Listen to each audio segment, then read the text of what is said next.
What's up, beautiful people? My name is Derek Standifer.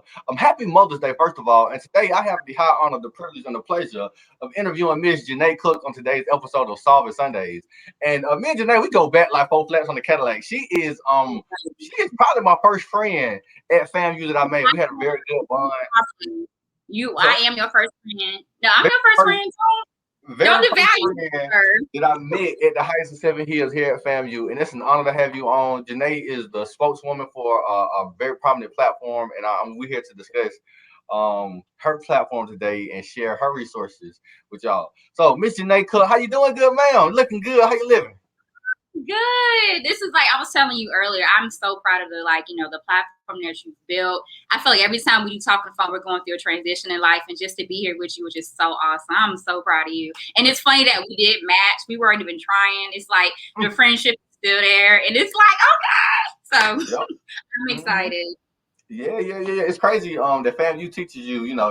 It's in the quality of the people that you meet here in this university, and I've been blessed and fortunate and highly favored to meet some quality people here. So it's the pleasure is all mine. Just like thank you for agreeing to do the interview. If you start watching, did you start the watch party yet? Did you start the watch party yet tonight? Ooh, hold on. Yeah.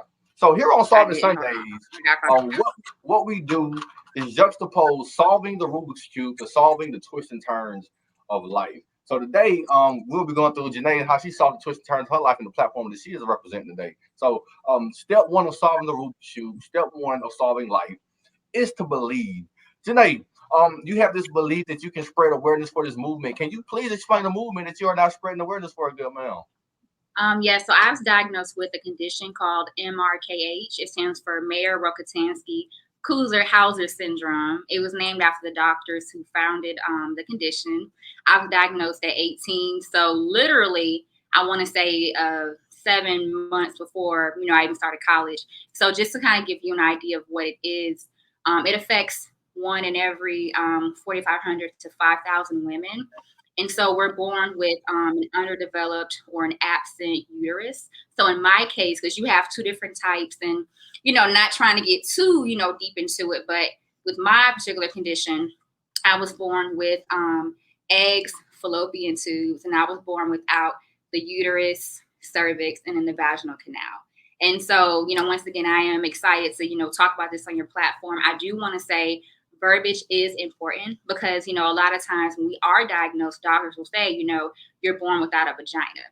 Now, we do have, external genitalia. So, the outer parts are normal. The inside, which is like the obviously vaginal canal, cervix, uterus, for some reason, just it doesn't develop properly. So, they haven't, come up with a cause just yet. Outside of the birth defects, we don't have cycles, and we also can't carry a pregnancy. So in order to become a mother, we can adopt or do IVF or surrogacy. So it's a, complex condition to say the least. But, going into the work that I do, I'm just so proud of myself and my friends because, we really are the first Black women to talk about it publicly. And like I said, I was diagnosed at 18. I'm 30 now. So that's what, do the math, over 10 years. And yeah, so going back to my support group, we're going to talk about it. But yeah, I created the world's first support group for Black women with Mrkh. So I'll move it back to you. But yeah, we're doing amazing things. So that's a little bit of what Mrkh is in my journey. So Mrkh, for its basically infertility in women, for layman's terms. Right. And you have created this platform of Black women, a Black woman group who is spreading awareness. And I've seen you do presentations in Washington, D.C. I've seen the clubhouse rooms have over thousands of people in the clubhouse room. So you're really doing an amazing job of carrying your torch. I think, God give everybody a purpose and a why in life. And you're doing your just duty, good man. So thank you for carrying the torch that you're choosing to carry. So we have our why. And after we develop the belief and the confidence that we can solve our Rubik's Cube and solve whatever goal or obstacle that we have in our life, that brings us to step number 2. And step number 2 is to solve your cross. And solving your cross means to identify your why. You gave some smidget points of the why you're spreading awareness of Mrkh, but why are you choosing to carry this battle? We know you're diagnosed with this condition or whatnot, but why is this important for people of color to know about? Whew, that's a loaded question. I know we don't have too much time, but for me, it's representation. When I was diagnosed, there was literally no Black women talking about it. I mean, at all. And I am appreciative of, the other women who spoke about their journeys, but it's important that you have someone who you can identify with. And it's not even just, it's beyond the skin tone. It's the culture, it's the experiences. And, I tell people it had been on my heart to create the support group, but I wasn't quite ready to step in those shoes just yet. Because in the back of my mind, I was looking at the responsibility. It's like, okay, I've got to a point where if I've accepted it, but I'm going to have, thousands, if not millions of women looking up to me for inspiration. And I'm still, climbing the mountain myself. So, for me, representation and I just told myself I didn't want another 10 years to go by and there's nothing for us. So the purpose of the group as well, too, obviously spread awareness to, are you solving Rubik's Cube? I see you. Yeah, spread awareness. And then also, provide those resources, because obviously, African Americans aren't, we don't have as many resources as, other communities do. So. Yeah. Thank you for carrying that. Wow, I think representation is important, and despite the responsibility that comes with the talent of carrying the torch that you choose to carry, you pick it up and you carry it with grace. I mean, it's a beautiful thing to see you. Like I said, to see you flourishing in the field that you're flourishing in. So, thank you for agreeing to pick up the responsibility and carry this torch to bring awareness to Mrkh. So after we solve our cross, that brings us to step number 3 of solving the Rubik's Cube. The step number 3 of solving the Rubik's Cube and of solving life is to fill in your corners. Now, filling in your corners means to surround yourself with people who will push you and motivate you to be the best version of yourself so you can serve. So, what kind of environment do you surround yourself in to allow you to operate at the level at which you operate? So, you can identify the environment, you can identify your circle of friends. I know you have a group of women and you guys meet on a regular basis and y'all discuss the variety of ways of bringing awareness to Mrkh. So can you explain this group of sisterhood that you are a part of? Right. Well, for the environment, first and foremost, I say, with me, if you know me, I am so transparent. I show all sides of myself, the professional side, the classy, the ratchet, the sad, the happy, because I don't want to be that kind of person where I'm just one dimensional, where you don't get to see all sides of me. And I think it's also important too for people to see women within our age actually living their lives, because we're not just, in this bubble where, we're sad all the time and play victim. I just want to bring that vibrancy that, like I said, I needed when I was first diagnosed. So definitely an environment and a circle that is very open, positive, encouraging. As far as my friends, y'all. So the women within my support group are so amazing. It's 3 in particular: Shamika, Stacy, and Kia. Those are my hearts. They really are part of my board, and the work that we do is amazing. So in particular with them, they really do keep me accountable. And one thing I can say is that, when I have those moments where I do want to give up, because the work that we do really is emotional, and it's a lot. Sometimes you don't want to talk about it. And so when I have moments as a leader where I'm like, y'all, I just can't today, they don't ever pressure me or push me and just, abandon me. Even when we picked the group back up, it was Kia's idea to do the Clubhouse Infertility. And that series has been so beautiful. We have 2 more left on Clubhouse, and, shameless plug. The date is CBA, but yeah, so just going back to just having people around me to just, believe in me. That's the biggest thing for sure. And I know this work, it has to be emotional because people who don't understand what Mrkh is, I know you get approached with all different kinds of crazy questions, all different kinds of crazy comments. And I know we were talking about a past interview that you did on Mrkh, and the lady was just completely not prepared to handle the information that you were presenting. And that has to be a daunting task to take on. So yeah. It is very daunting, but also too, it's an honor because like I said, if we don't do it, no one else will. And I always tell my friends and the women in my group, we really we're making history. During Infertility Awareness Week, it was April 24th through April 18th through the 24th, excuse me. And my group and I, we did literally 7 interviews in 1 week. I'm talking about full-time job, just crushing it. At one point we were doing, I makeup on me. Okay, my bad. Sorry. I thought my lip. So yeah, we were doing at certain, like, some days 2 interviews, 1 in the morning, 1 in the afternoon. And going back to the verbiage, once again, we had reporters, still wanting to say born with no vagina. And it's like, man, that's what really, it furthers the misunderstanding. And going back to what we're doing, and I mentioned it to you as well, it's important that, the information is accurate, because we don't want to be the faces within our community and we're further confusing people, because I've had people ask me, all kind of crazy stuff. And I'm a content strategist. So what that, consists of is making sure that, my company's website is the first on Google, like as far as like searching, and we deal with like outreach. And I don't want to get too caught up into it. But I got curious one day and I typed in, what are the common questions revolving around MRKH?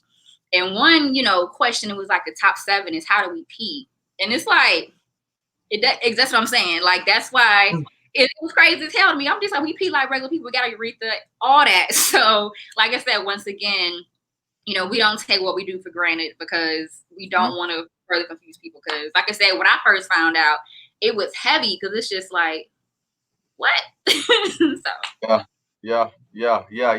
So yeah. I mean, it's great that you have a support system, an emotional support system, to deal with the trials and tribulations.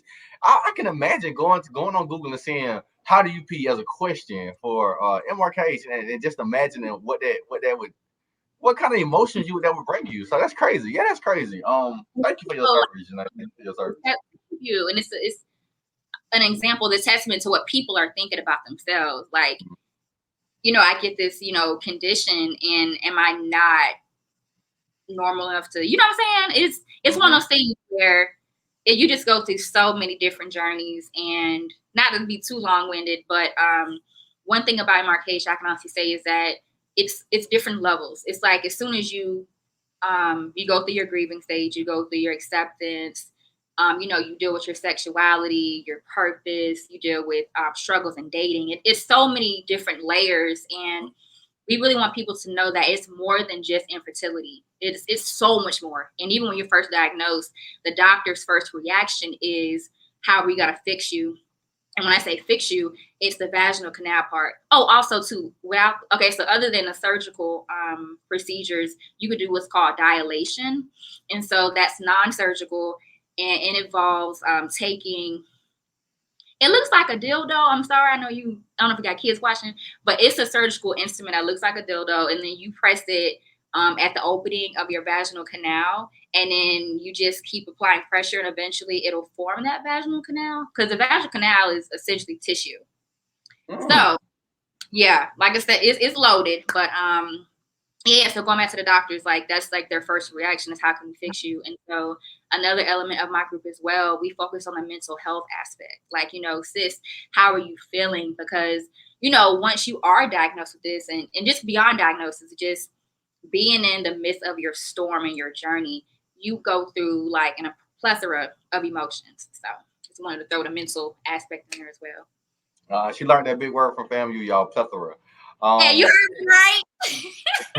You're inspiration, Janay. You're inspiration. So after we believe in ourselves, solve our cross, filling out corners, that brings us to step number 4 of solving the Rubik's Cube and of solving life. And that is to take it to the next level. And you see here, we have 2 rows of Rubik's Cube solved. That's 2/3 of the way of solving our Rubik's Cube. So taking it to the next level simply means to continue to grow, to continue to get better. So how is it that you grow and develop as a leader and as a spokesperson for MRKH? Ooh, that's a good question. How do I continue to grow?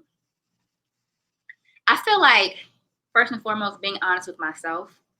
Being able to face myself in the mirror and say, okay, Janay, these are the areas that you may be kind of lacking in, and how can we improve that? So whether it's like, watching a podcast, reading a book, talking to, mentors, I'm always, keeping myself open to criticism, as long as it's constructive and I know the person does me really well. And then what else do I do to build myself? Child, asking for help. That is something that I've recently, am working on. And like with our fertility awareness week, when we had events literally like the entire week. And so I remember, one of my friends, within the group, like, sis, what you need help with? Because we know that you're doing so much, plus had started a new job. I got a cat now. So, I'm all over the place. So cat mom, Mother's Day. So anyways, so asking for help is extremely important. And then going back to that too, like, I had to realize that asking for help doesn't make you weak, it makes you wise. And so when I accepted that, I felt like I was able to get more done and be more productive. Hey, I'm a big believer in delegating. I've been a part of several mastermind groups, and they all find ways to delegate things that they don't do as well, and they find somebody else who can do them like masters. And it has certainly helped with the quality of life just the mental health aspect of just getting stuff done by outsourcing. So thank you for knowing to get it off your plate, get it off your plate, and also somebody else's plate. So after we take it to the next level, the fifth and the final step of solving the Rubik's Cube and of solving life is to see the bigger picture. And seeing the bigger picture, seeing simply means to keep your commitment to your commitment. Janay, what is the commitment? What is the ultimate goal that you are chasing? What's the end goal for you? It is so much. Wow. So with this support group, we are, a private group on Facebook. You can only, get in the group, honestly, if you have a Mrkh and you're a Black woman, not trying to, exclude anybody else. But once again, it goes back to, we have different experiences and cultures and whatnot. But eventually, like, taking that group, we eventually want to become like a foundation nonprofit. So in the midst of that, we understand there are steps. So with the Black community, infertility is still, a sensitive topic and whatnot. And even within our Mrkh community now, there are a lot more Black women other than like my group talking about it, but we still have a long ways to go. So of course the awareness aspect, and I feel like also, getting us to a place where we can accept it and there won't be as much shame, because even the women in my group, we're up to, I want to say, almost 100 people. And, Black folks were just very private people. And so sometimes it can kind of be somewhat discouraging when, like, it is like the same people, interacting, but also too, we have to respect the fact that people are on their own, journey, and they may not, be where you are. And so I feel like as a group, I don't want to say we have disadvantages, but we really are getting out the mud. So it's like, awareness, and then also too, going back to the medical side of it, it's so sad, but a lot of insurance companies, they consider the surgery as a sex change. And so it's like, we're biologically women, exactly. Biologically women, and we want to, like, in a sense, I guess, correct something if that's what you choose to do, and it's a sex change. So, also dealing with the insurance aspect, patient rights. I talk to women all the time about their situations, and it's just so sad. Even when I had surgery to, form my vaginal canal, and I feel like the treatment that I had wasn't the best. They didn't really have bedside manners, and it really does affect you, moving forward. So that, it's a lot, but those are like the four things. I don't want to like kind of go on a tangent, but it's a whole now I'm trying to do. Whole movement. So yeah, I see now, now after having this interview with you, I see that there's a lot of different avenues that the awareness aspect of Mrkh needs to go in. I didn't know that there were insurance applications. That is crazy. A sex change, that is so crazy. So now you're bringing the work home. You're making it relatable to a lot of people, and I now see awareness is this is the reason why awareness is needed. I never had a clue that for a surgical procedure that you need in order to to not even correct the thing. But that's crazy. The way they term it, the way they categorize it. It's crazy too, because there are insurance codes. We found that out recently when we did our clubhouse during Fertility Awareness Week. There are insurance codes, and so it's things like that we don't know. That obviously we're learning within this process that we're trying to push out. And then another mission of mine I wanted to mention as well. I was a news producer, so I worked in journalism for about 5.5 years. And so with my current role, dealing with websites and outreach, paid advertisements, all of that, it's funny how life is full circle. So going back to the news aspect, I really want to educate the media on how to report on rare conditions and diseases, because it's a certain way that you have to go about it. And with local news, like I said, I have that experience. I understand the pressures of, trying to tell a story in a minute 30, or, what I'm saying, just the whole process. It can be a lot, but I feel like there are certain, word choices and actions that need to be taken when doing these stories if they don't have a medical team, or when I say medical team, I mean like a division within that department that just focuses on health stories. So that's my whole thing too. Like, really get to these conferences and conventions with journalists and just like teaching them the basics of covering, a rare story, because it really doesn't matter. Because going back to when we did our interviews, I remember trying to tell, certain reporters like, hey, I've had these horrible, encounters and situations leading up to this story. I need you to be thorough. Once again, y'all gonna hear verbiage so much in this interview, but things like that, and me kind of getting the whole, well, I've been doing this, I'm, Emmy award winning, and it's like, girl, this your first time doing this story. So I understand, you are who you are, but I am who I am, and I have the experience, So with me as well, being more hands-on with these stories. So it was a whole lot. You got to make sure the story is told correctly and then correct light. So, like you say, that's what I'm saying. And I would tell them too, like, women have committed suicide from Mrkh. It's such a heavy journey. I heard one young lady, she dropped out of college. Luckily I did finish, but there were times where I was ready to go to admissions and be like, yo, I'm just gonna turn my slip and I can't do it anymore. Because it's such a lonely and isolating journey if you don't have people to talk to. And once again, that's what my group is trying to accomplish is, that sense of community and feeling like you belong. Yeah. Especially with the numbers on 1 out of 450,000 women are diagnosed with Mrkh, right? So you can't seem like you're all alone.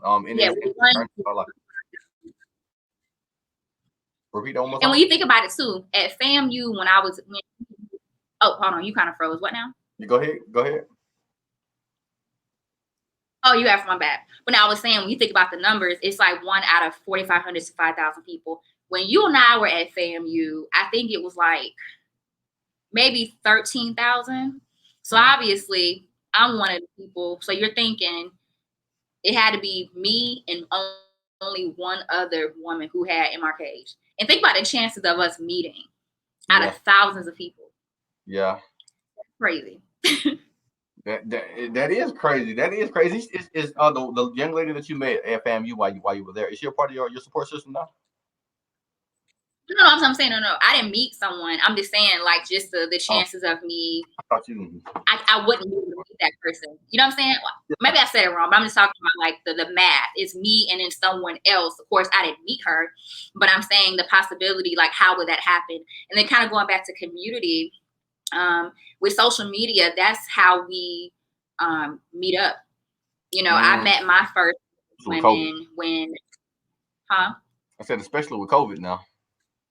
Yeah, but honestly, even beyond COVID, because it's like with me, I don't have, because also in Mrkh, I feel like I'm throwing a lot at y'all, but I just want to make sure we're correct. It's 2 different types. I have the type where I just have the reproductive, like, missing parts. You have other women who have, kidney issues, spinal issues, hearing issues, like all kind of stuff. So it's really one of those conditions, unless you talk about it, you won't know someone else has it.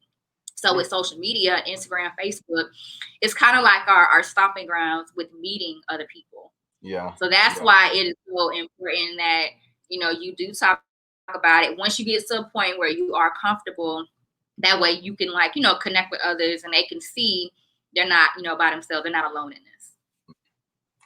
Janay Cook, man, it's an honor to know you. It's an honor to see you carrying the torch and walking in the truth that you're walking in, good man. So the fifth and the final step of solving the Rubik's Cube is to take it to the next level and is to keep your commitments. And we have officially solved our Rubik's Cube. While we got somebody of your caliber though, is there any lasting words that you would like to give the people watching? While we got to take advantage of people like you, good man. So, Whew, let me see. Piece of advice. I would say just whether you have, a rare condition, disease, whatever the case may be true to yourself. You know me, Derek. I had low self-esteem. Like the Janay that y'all see now, I was not this woman before. And I don't knock who I was because I needed to go through, I honor who she was in her early 20s. But now that I know who I am, I don't hide my light. I don't, tone down my personality. Now it is, time and places where, I turn up a little bit more than others. But one thing that I really do love about myself is that I give people permission to be themselves.